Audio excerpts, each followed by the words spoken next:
So another thing you might want to do is to plot something. That's always very handy to just see a plot of a variable. And so we're going to look at the marks again. Now we're using a function called hist.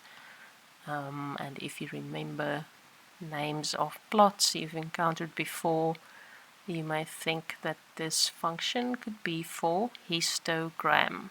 So that's what this function is doing. It's going to create a histogram.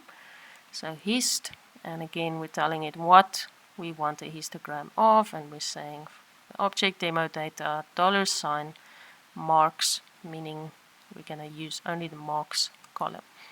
If you run it, just give it some time, and here enter the plot window.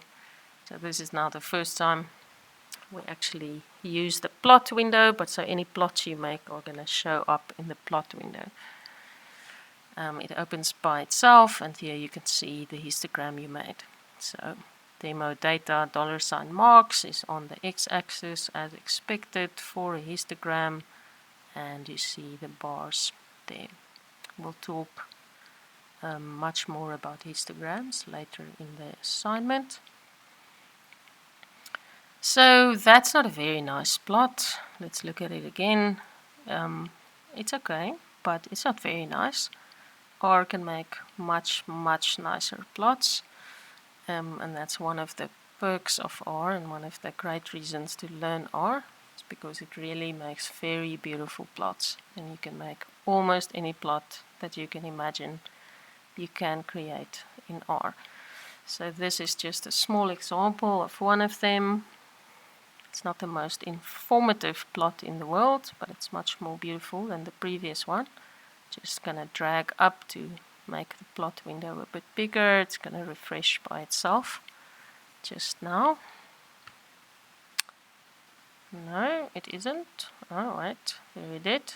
So there are arrows up here, and you can go back and forth between the plots, so your plots stay there, they don't disappear. So I just went back to the previous one and now forward to this one.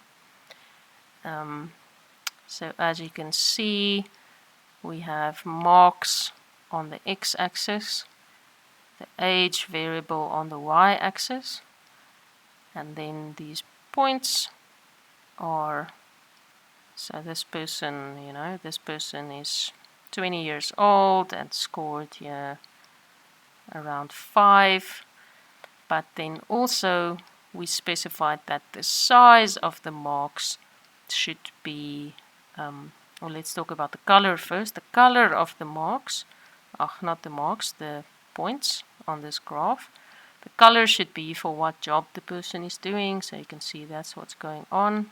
It's a little bit small here, but a welder, there's a welder that's pink or purple, so I didn't choose the best colors here, so it's a bit hard to distinguish between the welder and the telemarketer, for example. But anyway, let's just say that the telemarketer is the pink one for now. So that's what the color is all about, and there's a legend over here. And then the size, there was another variable in the data called rating, and the rating could have been, it was average, good, or poor. And so you can see that if it's a large dot here, you know that this welder got a poor rating. So that's just to show you that R can make much more beautiful plots. This isn't the world's best example, but maybe we'll come across some better ones.